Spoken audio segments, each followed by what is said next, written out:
They damage the roads. Well, nothing's changed, has it, when you look at today's juggernauts? But the manufacturers responded by saying, well, I'll tell you what, we'll produce a small engine. How about that? And everybody said, oh, okay, then that's a good idea. Well, when they produced a small engine, it was almost as powerful as the big ones, and certainly was more versatile, very often for haulage work in urban areas. So, you know, they succeeded and pressed on. Next one up. Now we're going up massively in size. And also going back a few years. This is a Fowler single-cylinder engine, I guess a road locomotive, looking at the general configuration, built in 1908. 6 notional horsepower. Well, I can tell you for a fact it has a lot more horsepower than that, but notional horsepower came in around about the same time as steam tractors, because it was this aggravation from the horse-drawn haulage lobby, and they said, well, actually, when you work out horsepower on a steam engine, you come up with a different formula, and we've called it notional horsepower. It doesn't sound like these are too big and beastie, but look at this single cylinder up on top of the horizontal boiler, big flywheel on the near side, very large diameter wheels front and rear. That gives you the high gearing on the road. It's a big spoke flywheel, so the engine, if not being used for haulage, was probably parked up and would be used to drive a whole range of industrial and agricultural plant and equipment. Very nicely presented, this engine. Come down from Scotland for the weekend. It's great to see it. It's an unusual engine, built in 1908 and manufactured by Ford. I told you Ford made big engines. Another little steamer to follow on. This is a 7-inch scale example of the Foden D-type wagon. Again, we can see the early Foden wagons. They still had the horizontal boiler with the working motions of the engine up on top of that boiler. Minimal protection for the crew, just a bit of a roof there, reaching from behind the driver up to the rear of the smokestack. This one on pneumatic tyres, but driving out through the rear axle with a big hefty chain. So another good example there of the little Foden steam wagon. Now, following on with yes, a Marshall engine. Now this is an early engine.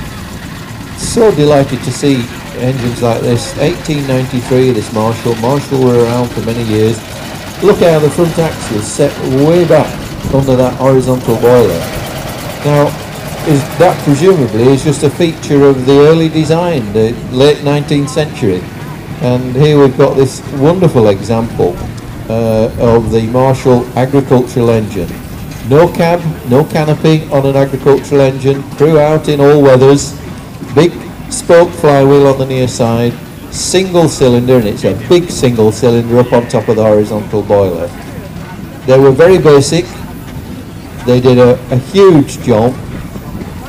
This time of the year, as I mentioned earlier, just be getting ready to go out and carry out a lot of threshing, get down the east side of England, where there's a lot of arable land, and these engines came into their element on those big arable fields there. So threshing was a major pastime, and then throughout the rest of the year they'd be used for a whole range of purposes, parked up driving various types of plant and equipment. This one on its steel cleated wheels, so going down the road you can imagine what a clatter that makes, and again with the big water hose just festooned on the near side of the coal hopper at the rear of the engine. So it really does look like a very early engine, just the design configuration. Next one up, it's good to see now an example of Evelyn and Porter's steamroller. This is a 10-ton compound engine. That's 2 cylinders up on top of the horizontal boiler, one small, one large. All the working motions up on top of the boiler. Very, very quiet engine that, and making its way around. Smooth flywheel up on the near side, just like many of our rollers were of that type. And we've got a couple of youngsters here, likely to have been in amongst the steam apprentices, and it's great that our owners and operators of these engines will make their time and their engines available for these youngsters to get an understanding of what the engines are all about. This is a cracking example of an Aveling and Porter roller from way back in 1924, so it's an early engine, but just listen how quiet it is. The working motions on that engine are whispering at you, and that is really fine mechanical engineering. There's nothing up there rattling and clattering unusually, so somebody's put a lot of time and effort into that engine. Following on with an example of the showman's engine, and here we better start right at the top, a full-length canopy from behind the crew to right out beyond the smokestack and beyond the dynamo on that bracket ahead of the boiler. Look up on top of the canopy, there seems to be a big black tube on the offside. That's the smokestack extension. These engines would be parked up in your village square or in the town square, and the dynamo on the front would be driven off the flywheel using a flat belt, and the power was generated out the dynamo to operate the lighting sets or the rides themselves. Now when the engine's under load, it produces a lot of hot smoke and grit out of that funnel, and if you're in a village or in a town where houses were quite low, all that smoke and grit could blow straight into your bedroom windows. So they developed these smokestack extensions, and they'd take it off when they were travelling, and when they were parked up generating, they'd put that long tube in the top of the smokestack. And we saw some of the miniature engines with these little smokestack extensions to stop all the muck going in the crew's eyes. You'll see then under the canopy there are lights down either side. The supports of the canopy are nice knurled brass rods. It has a big smooth flywheel which is all beautifully painted and lined out. All the brasswork highly polished. Belly tanks underneath horizontal boiler to give it the longer distance when it's hauling the ride from fair to fair. All the right features on that engine, very nice indeed. And here we've seen now, you know, different styles from the general purpose through the rollers to the showman's engine. And to follow on, another big roller, this one a Marshall, just to show that Aveling and Porter didn't have all the market, and it's an early one as well. 1904, it's a compound twin cylinder engine there. The compound cylinders are up on top of the horizontal boiler, and this one's got a canopy. Now, not unusual for a roller to have a canopy, but the canopy always went from just behind the crew to just behind the smokestack, unlike the showman's engine where it went past the smokestack because they wanted a bit of protection for the dynamo out ahead of the smokestack. You see the big swan neck on the front above the single roller at the front. This youngster here working hard, just showing that, you know, whatever your size, as long as you've got muscles, you can turn it. No, you mind pulling your pants up. Get steering that engine.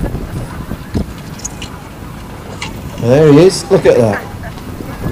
They've even been to that special hatters to get a cap to fit with a particularly oily sheen on it. That takes a lot of doing. And as with a number of the rollers, big smooth flywheel, the hose is festooned off the back of the coal box there. A cracking example from 1904. Next one up, a little Fowler tractor, another lovely example of the Fowler tractor. This a little single cylinder jobbing, and again it's absolutely whisperingly quiet. Notice the steering underneath, two cross chains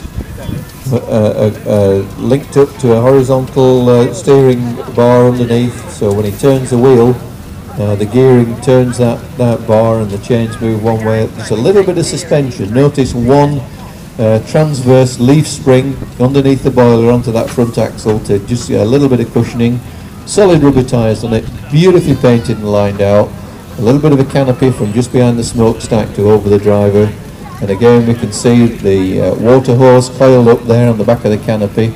And again you can see the two vertical rollers as he comes round just to the rear of the rear near side wheel, and suggesting there that there's a winching chain and a winching drum just on the axle of that near side rear wheel. General purpose engine now to follow on.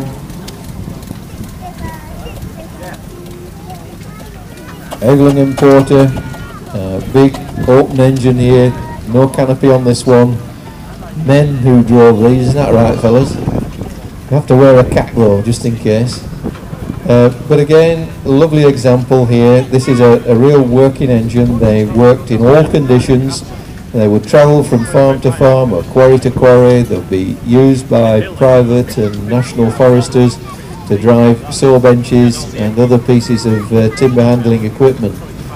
So the general purpose engine was widely used. These large diameter wheels, again, remember, when they were travelling from job to job, they wanted to get from A to B fairly quickly, so the large diameter wheels gave them that bit of extra speed. Another beautiful general purpose agricultural engine here, this one built by Marshall in 1908. A regular attender, delighted to see this engine each year, always comes out early in the morning to help us with our charity rides, which we're always grateful for. So first thing in the morning, between about 9 and 10:30, should you be staying over, we do have a number of engines in the arena, and they come and just do a little bit of work for us and enable us through donations for rides on the footplate there to raise some money for our local charities. Now this is a cracking example, big single cylinder engine. You'll see that piston block up on top of the horizontal boiler just behind the smokestack.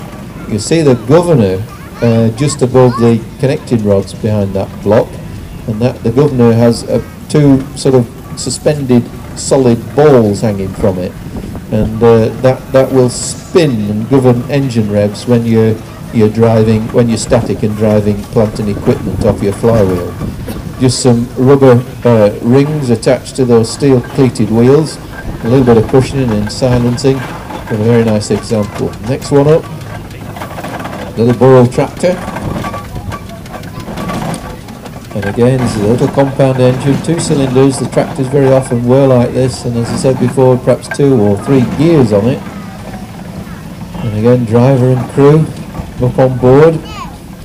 Very nice place to be on a day like this, just underneath the canopy. And interestingly, on this canopy, another feature, you'll see canvases rolled up just under the canopy sides, the long sides of the canopy, strapped in position with little leather belts. Now that was really, when you park the engine and you're perhaps leaving it overnight, you could drop those blinds down. They were like big curtains, and they come down and they just protect the top of the boiler where all the working motions are. You very often used to see it on steamrollers parked up overnight with canvas sides from the canopy dropped down, just giving a bit of protection to the engine while it was parked up.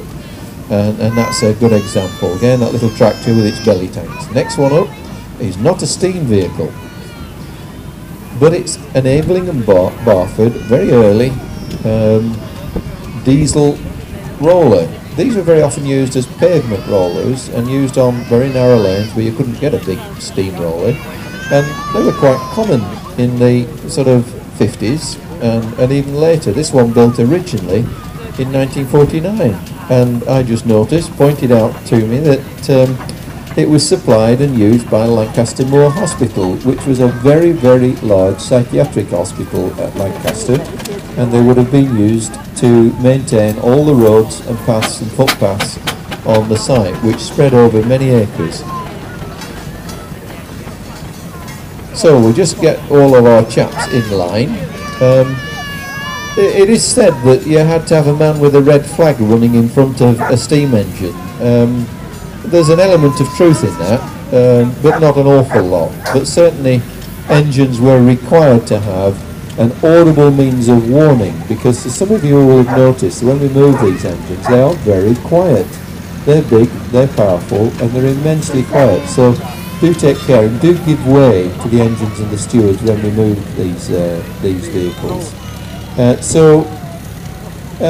Just to ensure that you are fully aware that if they need to, there is an audible warning. I wonder if our crews will just give us a demonstration, for those who've got whistles that is, of the audible means of warning, just as a kind of an encore to that splendid parade.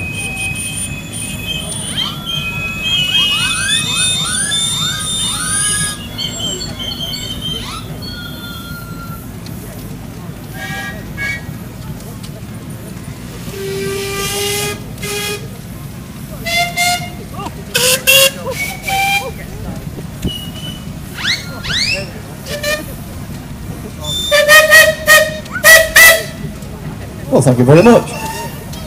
As long as one comes in right at the end. Anyway, thank you very much, and thanks very much to all the crews for bringing their engines in. We're delighted to see you.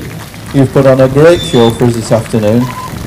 These engines will be just going down the east end of the runway. We'll be talking them. There you go. There's more and more